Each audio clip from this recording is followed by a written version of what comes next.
Halo, assalamualaikum warahmatullahi wabarakatuh. Bertemu lagi dengan Bapak. Kali ini kita akan belajar menghitung bangun ruang kembali. Setelah sebelumnya kita belajar balok, kubus, prisma segitiga, kemudian lima segitiga, kemudian lima segi empat. Nah, kali ini Bapak akan membahas kembali tabung karena pada hari Senin yang lalu banyak yang tidak sekolah dan materinya tentang tabung, materi cukup kompleks. Jadi kita akan ulas lagi. Ini pun menjadi jembatan kita akan ke materi utamanya, yaitu menghitung volume kerucut. Nah, Bapak ulangi lagi. Untuk tabung sendiri, tabung ini adalah masuknya keluarga prisma ya, karena dia memiliki alas dan tutup.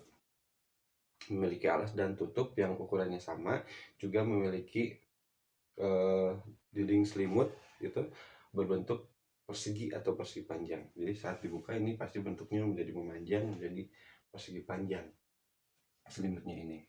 Nah, karena termasuk prisma, maka rumusnya pun sama dengan prisma-prisma yang lain, yaitu volume. Volume sama dengan luas alas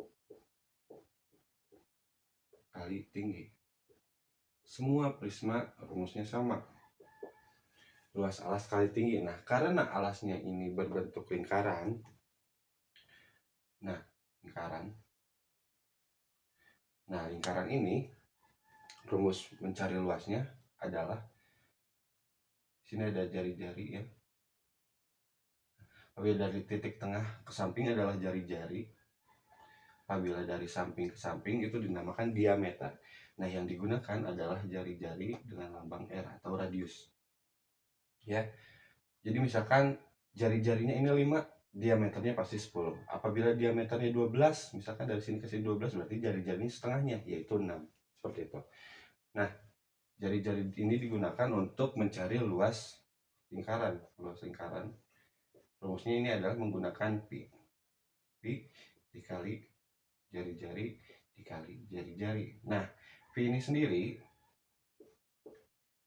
bisa menggunakan 22/7 ataupun hasil dari 22/7, yaitu disederhanakan yaitu 3,14. Nah, untuk pi-nya sendiri kita bisa menggunakan 22/7 ataupun 3,14. Penggunaannya bagaimana? Apabila biasanya dalam rumusnya terdapat bilangan-bilangan yang merupakan kelipatan 7, bisa menggunakan 22/7. Apabila ingin menggunakan 3,14, boleh juga menggunakan 3,14. Namun biasanya lebih sering digunakan 22/7 karena hitungannya lebih akurat. Kenapa? Karena 3,14 ini penyederhanaan dari pecahan yang cukup panjang, 3,14 berapa gitu. Disederhanakan dari 3,14 saja. Sehingga kadang hitungannya kurang sedikit dibandingkan dengan 22/7. Jadi lebih disarankan untuk menggunakan 22/7 ya. Jadi rumus luas lingkaran adalah pi, ini dibacanya pi dikali r, yaitu radius atau jari-jari dikali jari-jari. Nah, kita masukkan ke sini.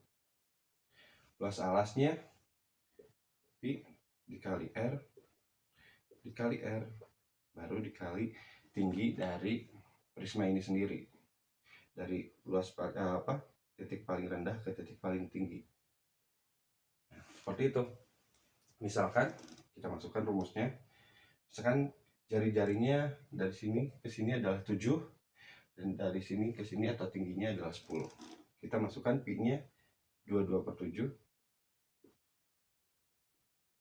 dikali 7 dikali 7 dikali tingginya tadi 10 ya. Nah, seperti ini. Di sini ada 22/7 dikali 7 kali 7 dikali 10. Nah, 22/7 ini kan sebenarnya adalah 22 kali 1/7. Nah, kita bisa habiskan dulu yang per 7-nya atau 1/7-nya dengan mencari bilangan yang kira-kira bisa dibagi 7 atau kelipatan 7. Di sini ada 7, ada 7. 10 ini tidak bisa dibagi 7. Jadi kita ini aja. 7 yang ini coret, 7 ini coret. Artinya adalah 7 dibagi 7. Yang hasilnya adalah 1.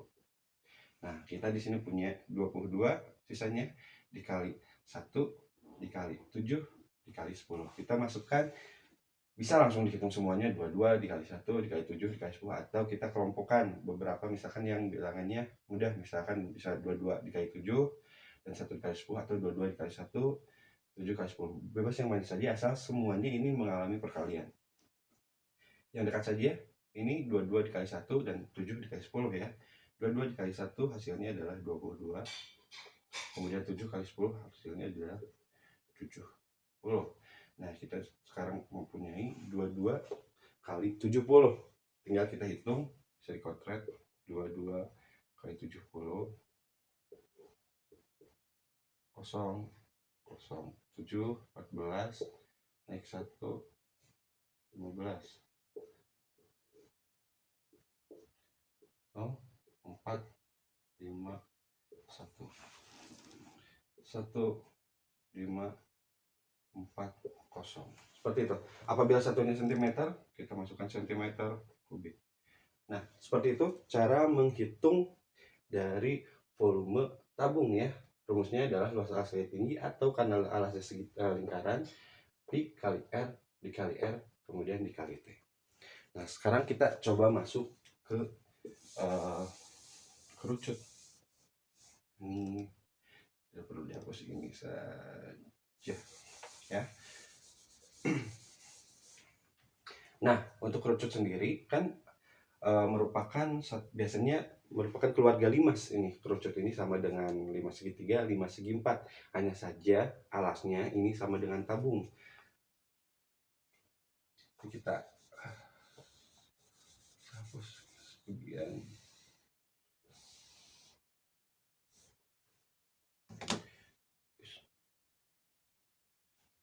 Nah, kasih titik di atasnya, tarik garis,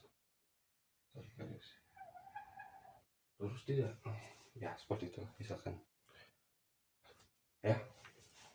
Nah, sama dengan limas-limas yang lain, limas ini merupakan 1/3 dari bentuk prismanya. Karena ini bentuk prismanya adalah tabung, jadi kerucut ini adalah 1/3 dari tabung. Nah, luas alas kali tinggi, di depannya kali 1/3. Kita hapus, kita ulangi.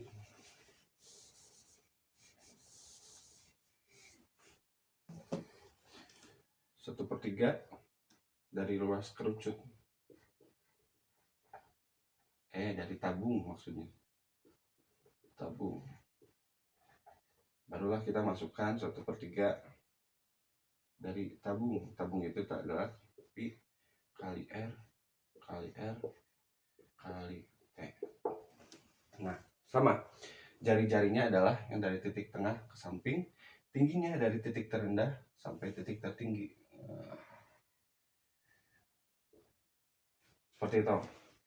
Kita coba masukkan. Oh, ininya dulu misalkan 7 lagi. Dan mudah.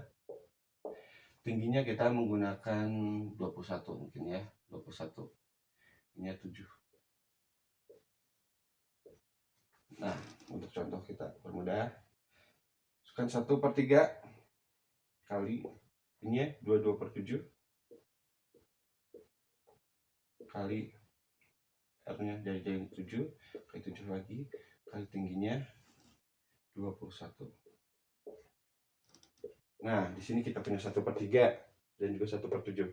Kita cari bilangan mana yang bisa dibagi 3 dan juga bisa dibagi 7.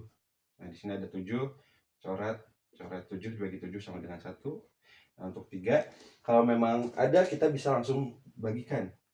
Kalau tidak ada bisa juga nanti disimpan di akhir. Siapa tahu setelah dikalikan ada yang bisa dibagi 3. Kalau misalkan seperti ini ada, berarti kita langsung saja 21 dibagi 3, yaitu hasilnya 7.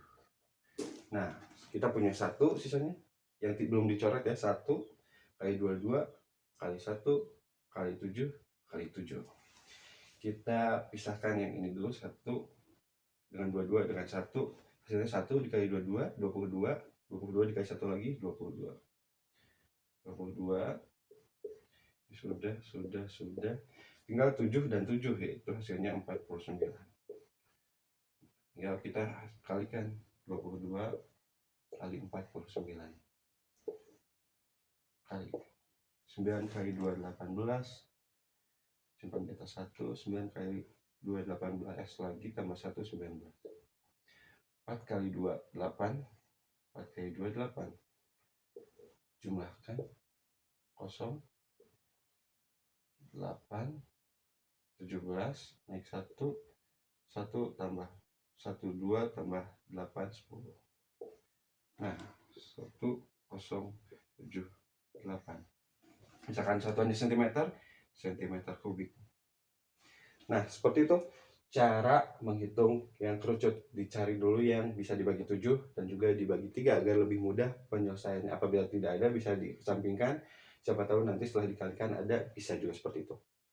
Ditulis di bawahnya. Nah, itu dia perbedaan antara tabung dan kerucut. Apabila tabung, dia tidak menggunakan 1/3, hanya pi kali R dan kali T. Apabila kerucut ditambah 1/3, karena kerucut ini adalah 1/3 bagian dari tabung, seperti 5 segi 4 yang merupakan 1/3 dari prisma segi 4, yaitu balok, dan juga 5 segitiga yang merupakan 1/3 dari prisma segitiga, ya. Itu saja untuk pembelajaran hari ini. Tugasnya akan dibagikan kemudian, ya, soalnya. Terima kasih atas perhatiannya. Assalamualaikum warahmatullahi wabarakatuh.